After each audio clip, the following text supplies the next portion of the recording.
Greetings and salutations, friends, and welcome back to the TeamIslas podcast, episode 8. 8 is great. My name is Doug Bush, and today I'm joined by Patricia Islas and Zach Shear. And this is the podcast for anyone looking to better themselves in percussion education. Traditional grip versus match. Burton versus Stevens.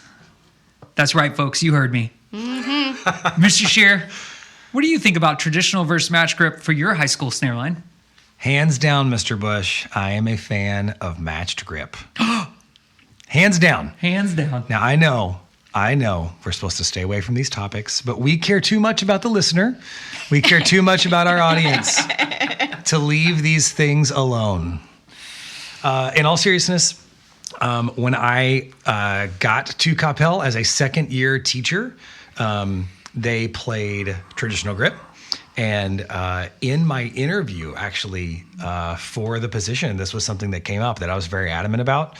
And was kind of a like, hey, I want to be clear that this is something I believe very strongly in and something that is going to change. So if you hire me, that's part of it, you know? And saw that change happen and was very pleased with the results. And like I said, have kind of been convinced of this ever since. My goal as the percussion director for any group I'm standing in front of, it doesn't matter if it's the beginners, percussion ensemble, the drum line, the front ensemble, if we're talking about Burton and Stevens later on, the thing I am trying to do is make the group sound as good as possible. And I think it's also important to add, if we're being realistic, especially at the high school level, sound as good as possible in as short of amount of time as possible. Because everybody can sound amazing given given forever, okay? It's not about whether we can make the group sound good. It's about, can we make the group sound good in the amount of time we have? And how fast can we get that done? And I just don't think there is any case, hot take, okay? I do not think there is any case to be made that having your snares play traditional grip makes the group sound better faster.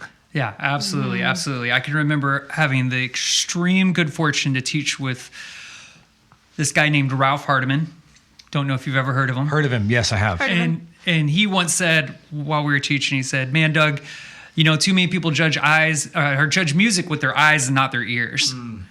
Too many people judge music with their eyes and not their ears." And it reminded me of one of our favorite educators, favorite musicians and composers of all time, Mr. Christopher Dean, and his guide and rules. And he had one that was listen with your ears and not your attitude.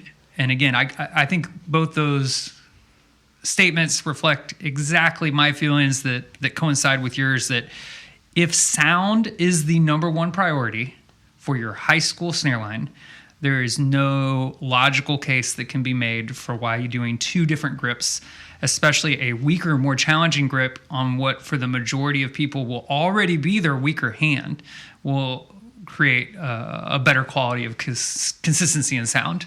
Mr. Bush, I think you're just leaving out one really important thing here. The traditional grip would work perfectly and would be clearly the right choice if we would just all tilt the drums, right? I don't know if you know this, Mr. Bush, but the snare drum can be tilted to match that angle of the left hand and make it more ergonomically perfect and successful. This is all you need to do. Yeah, first thing that comes to mind is no, it can't. The actual hardware doesn't facilitate tilting the drum in the angle that matches the actual downward direction and forward angle of the left hand. But I would ask you, Mr. Shear, if it's just that simple, then when you were at Coppell, why didn't we throw traditional and tilt the drums? Yeah. Well, there are several reasons. Like you said, number one, the drum actually cannot tilt at that angle. Number two, we're now changing the way the right hand hits the drum. Okay. And if the left hand is the weaker of the two for most people and the right hand is the stronger, we've now made the drum further away for the stronger hand. So we've now created another problem of, okay, wait, now my stronger hand, the drum's further away. So now I have to like really even work more on making sure my hands are balanced. So we're creating a whole litany of problems here. Also, I always thought it was weird to go like, okay, so if I'm having my students play traditional grip, typically my snare drummers are going to be some of my strongest players, at least definitely some of my strongest snare drummers, right? Obviously. Okay. So let's say we have marching band before school. At 7:30 a.m., I'm asking them to come in and play, whatever it is, cheesy poofs backwards off the left with this grip in their left hand, their weaker hand, right? Oh, and by the way, do it perfectly with these 5 other people and do it over and over and over. Okay, cool.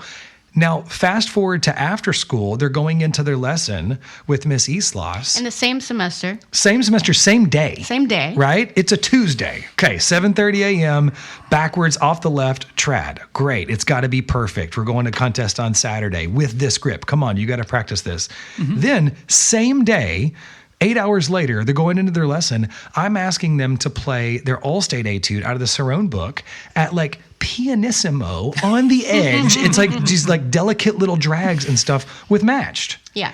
And I'm going, man, are you serious? Like, okay. And then as if that's not enough, then we get to the spring. Okay, now they're playing, whatever it is, White Knuckle Stroll and Pyroflegathon and whatever these percussion ensemble pieces are on all these other instruments, and that's all matched. But that kid I'm talking about was one outside center last year, and now he's going to be in the center of the center line this year, and I really need him to be playing well. So he's supposed to keep up that traditional grip skill as well all throughout the spring. Like and I mean, hey, there are some kids that can do it. Like there are some kids that can do all that. But again, I come back to the issue of time, right? How much time are they spending just keeping up that skill of traditional grip that doesn't, even if you end up doing it well, it doesn't make the group sound any better. Yeah, and correct me if I'm wrong, Mr. Scheer, but I believe for the percussion educator, the average percussion educator, there are way more problems in the universe of a year even to solve than is time to solve. Yes, that would be true. Okay. Yes. So with the addition or the inclusion of traditional grip, and let's say you are going with a tilted snare drum, I have personally not experienced in all the groups that I have witnessed, either in person or online, seen a snare line in which all of the drums are angled exactly the same way. Oh my gosh, yes. I mean, that has to be a headache, right? Yes. To deal with the hardware on a daily basis. So that's a set of problems to solve. Absolutely. Right? On top of the difficulty of training one hand to do one technique and the opposite hand to do another technique, and all of the players you're asking to do that. I know personally for me, dealing with traditional grip often shows up in a lesson standpoint of, taking an 8th grade student who's high achieving and really excited about being in high school and being in drumline and, wanting to be on that snare line and, all the things that come with maybe the audition process or the preparation to be in marching bands. I mean, arguably 8th grade to 9th grade is the most challenging transition of any grade level switch that they're going to see ever. So you have that on top of the fact that they're being introduced to this new technique so that they can make possibly one of the most high-achieving sections of your drumline the very next year. And I have spent so much time, week after week after week, trying to help these students understand just the fundamentals of how to hold the stick and how to move the stick, when all of that time could have been spent on advanced techniques or advanced concepts that are actually going to prepare them for the music that they're going to be asked to play. Yeah, 100%. 100%. Speaking of that transition from 8th to 9th grade, what about the transition from high school to what's next? Mr. Bush, aren't we shortchanging our students? Yeah. If we don't give them the opportunity to learn traditional grip for their future in drum corps or college marching band? Yeah, so no. Okay. All right. Here's how I would say we've handled it in the past with much success. And that is, if you are the rare special student that is going on to March Drum Corps or perhaps you've gotten scholarship at a university somewhere, right? And you're going to play snare there and they're traditional. We handle it in lessons with those once every 3 or 4 year kids. And I can't remember if it was David or Eliana, but one of them, these are both former students that marched for the Santa Clara Vanguard Snare Line for many years and won multiple Fred Sanfords. One of them told me, I forget which year it was, but they were like, there were more people on the Vanguard Snare Line that played match grip in high school than played traditional grip in high school. Wow. You know, I think a good way to like say that real succinctly is I have never met a student who really needed, maybe not wanted, right? Needed to play traditional grip well that wasn't also motivated enough to put in the time individually to play traditional grip well. Yeah, and along all the stuff we talked about with Player's Guide, and just so consistent with so many of our ideas here, is that one step at a time, one thing at a time. And step one is timing. Amen. Step two is sound. So by the time they're a senior, if they have a high school level standard of timing and sound, they're ready to make that jump to, Mandarins, Troopers, Blue Knights, Vanguard, whatever.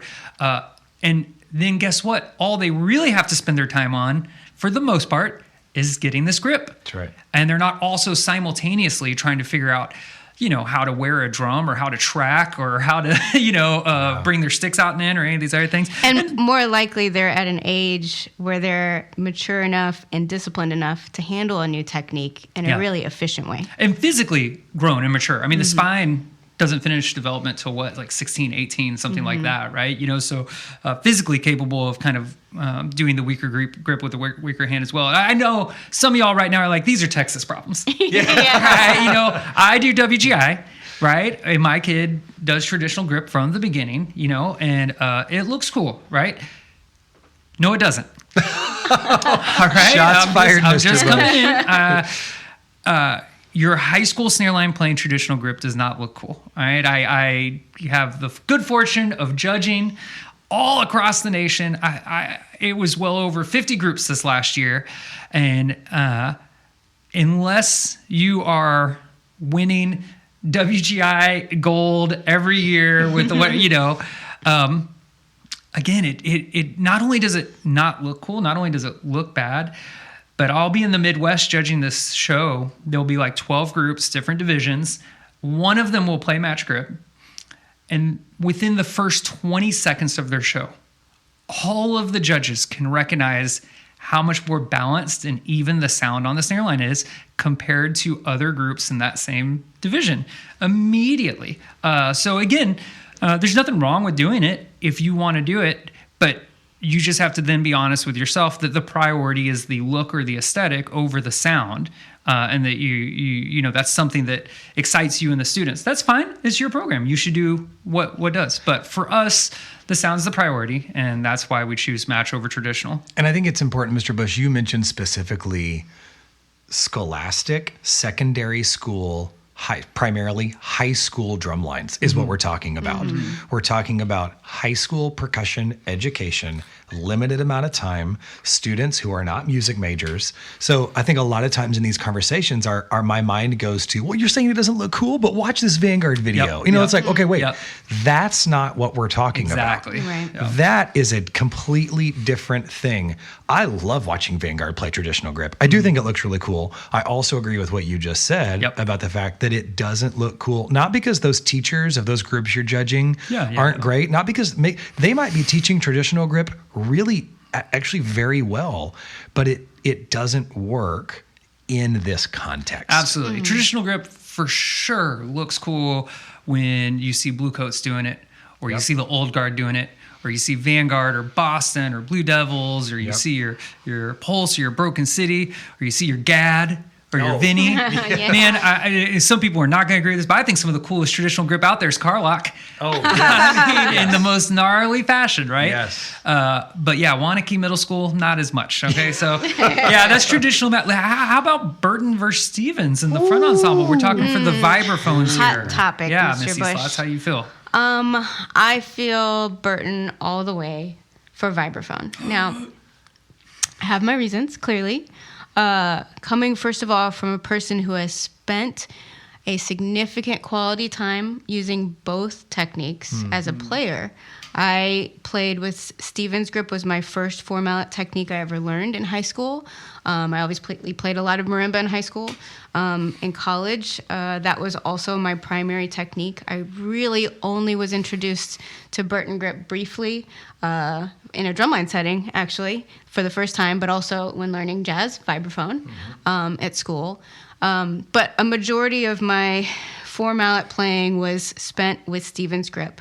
I studied Stevens grip with Lee Howard Stevens himself. Who invented the grip, just to be clear. Yeah, Stevens, named after him. Yeah. By him, after him. At his seminar, which was wonderful. And very important in my understanding, not only of that grip, but my opening up my eyes to learning other different techniques, including traditional grip on snare drum.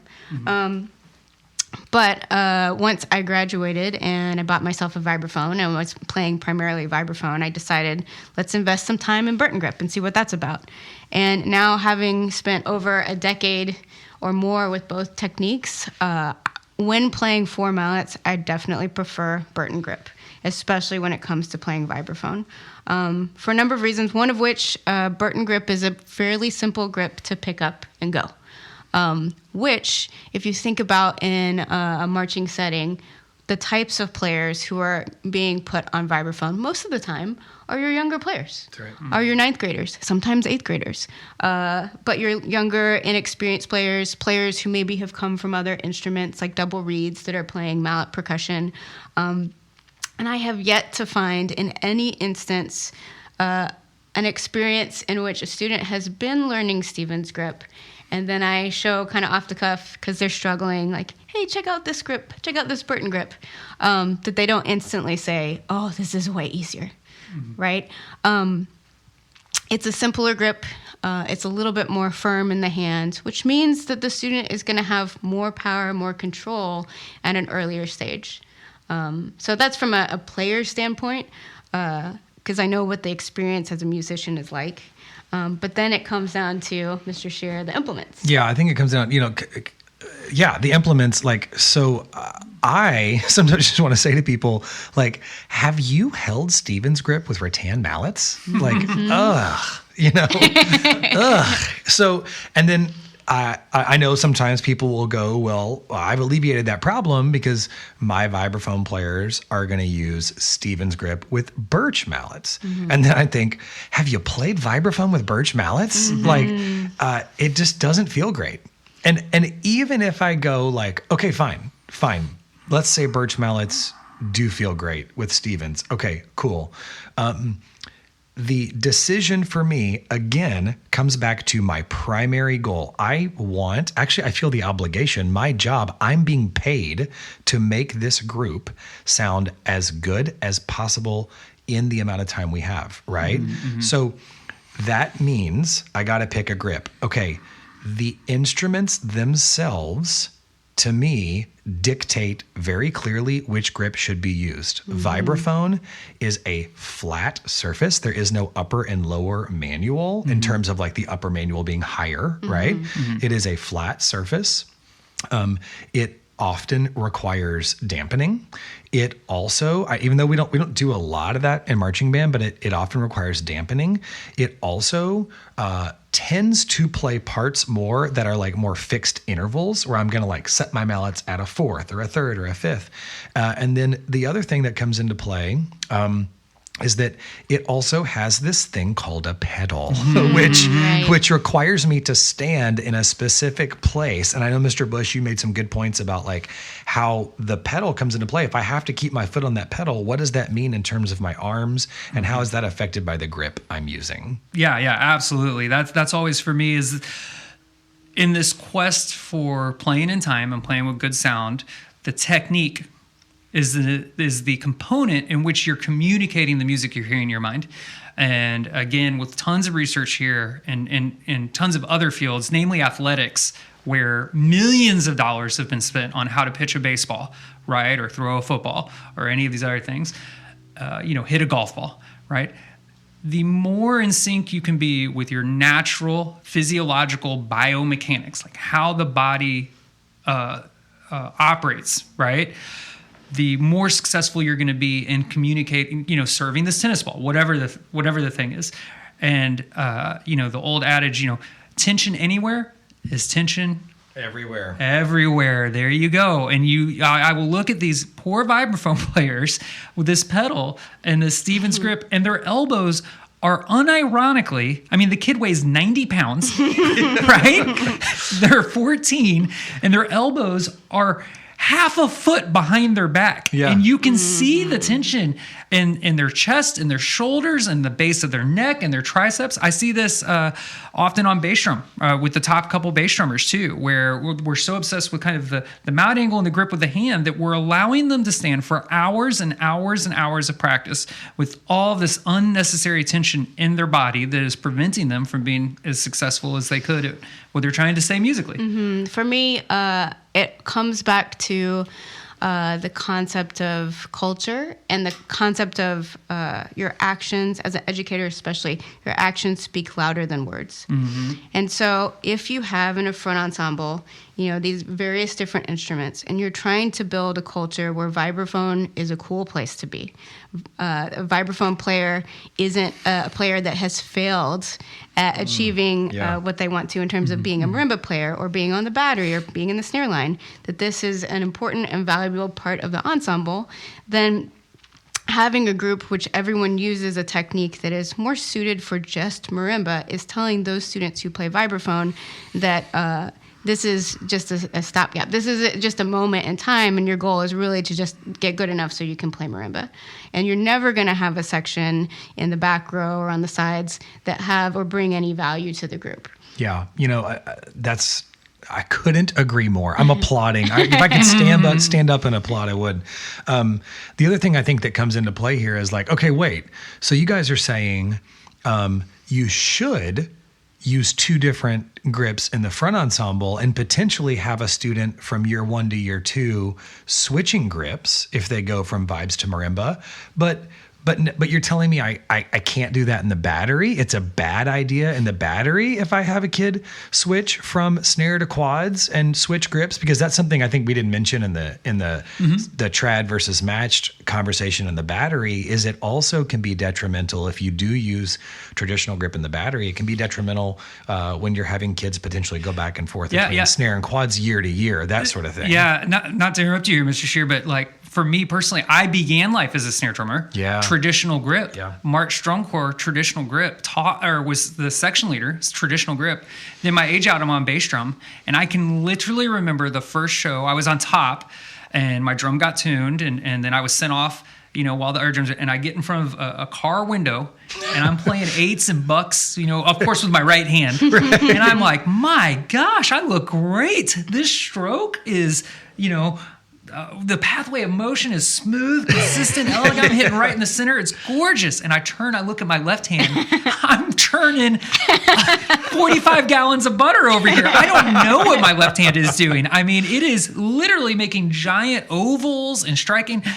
Physiologically, I felt like I was doing literally the same thing. Yeah. My whole rudimental existence was conditioned to do two different things simultaneously, right? And oh man, for the next 3 years, I struggled with my left hand on bass drum. Yeah. So see, I think, okay, so you just made the case for why traditional grip in the snare line can be detrimental even to other sections. Okay, cool. But wait a minute. Like I said, now we're saying in the front ensemble, you should use two different grips. And I think the distinction to be made here is we're not saying having more than one grip in the group is the thing to be avoided. I'm not saying the existence of another grip is bad. No, that's not what I'm saying. I'm saying, again, the goal is for the group to sound as good as possible, as quick as possible. And so if the instrument itself and some other factors that we've discussed, like the students playing the instrument and the music they're going to be playing on that instrument and the way the instrument is physically set up, if all of those factors combine to clearly tell me, if I'm looking at it from an objective point of view, to clearly say, yeah, this other grip will get you what you want faster, then yes, having another grip is the right solution. And I think that's the right solution in the front ensemble is to use Burton grip. So I'm not just saying, because I've heard people say that, switching in the battery is bad, but it's good in the front ensemble, Mr. Shear. And it's like, no, whoever you are that said to me, you didn't sound that way. Okay, but That's how you sounded in Mr. Shear's head. right. By the way, TeamIslas at gmail.com. Yep. If that was you, please email us. But I'm not saying that the existence of two grips is bad. We're saying that we want to do whatever it takes. I don't care if we stand upside down and play with our feet if it gets the best result, right? So that's why I think the case is clear for Burton grip in the front ensemble. And only one grip for snares and quads. Yeah, in I the think battery. a lot of people will argue, especially with the front ensemble too, that they want their students to have experience playing Stevens grip so they can play Stevens grip on solos that they might have later in the Yeah, year. see, here's the thing I would say, Miss Islas. No, that's not actually Stevens grip. If you're doing it on a vibraphone, on metal bars with your arms way back behind you on a flat surface, I would argue, Lee Howard, if you're listening, please email us.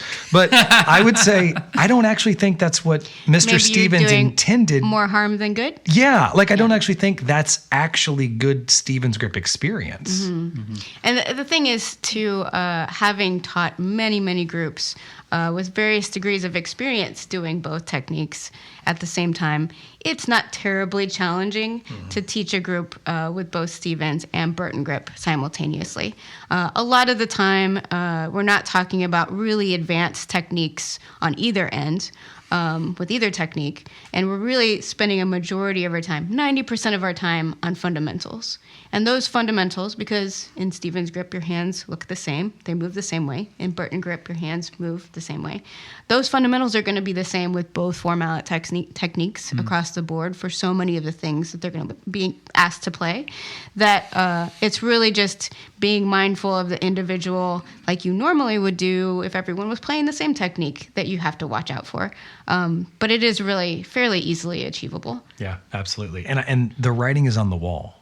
I think if we look at the groups you have taught, right? I'm looking at like decades at this point of front ensembles that you have taught that have played Stevens and Burton at the same time and have played beautifully, not just in my opinion, but in the opinion of all the judges that have been giving you first place at all the things for a very long time. So I think there's a lot of evidence there, objective evidence to back that up as well. Yeah, I would like to think, thank you, by the way. I would like to think that the fact that we utilize a technique for the vibraphone section that is appropriate for that instrument allows me to take that section to a higher level than they would get to if they were using a marimba type technique. Absolutely. For a number of reasons, because A, it's more achievable on the instrument to do more difficult things, but B, also because, like I said earlier, it feeds to the culture being like vibraphone is a strong place to be. It just is one of the many tiny little decisions that will help to decide what it's like to be a vibraphone player. And I think that allows us to get it to a higher level than many places that don't do that. Yeah. Absolutely. Guys, thanks so much for hanging with us today. If you have any questions for the podcast, please send them to teamislas@gmail.com. That's TeamIslas, TeamIslas @gmail.com. Listen, guys, I love Dave Weckel, Nate Smith, Vinny, Gad, Richard Spavin, George Kolias, Carlock. I love these guys. They all tune differently. They all set up differently. They all have slightly different grips, but they've all put a lot of thought into what they're doing and why they're doing it. And that's all we're trying to get at here. You need to do what's right for your group. If that is traditional all the way around, traditional on the quads, right? On marimba? Tilt bass 3. Do it, dude. Do whatever you're in. Just take some time to have some thought in it. And we just wanted to, have a fun podcast here where we shared our thoughts and feelings on the things that have helped lead us to the type of sound that we're able to get at Coppell. Shout out to all the great percussion companies that support TeamIslas. That's Mapex Majestic Percussion, Remo Drumheads, ProMark Sticks and Mallets, Sabian Cymbals, Beetle Percussion, and Lot Riot Apparel.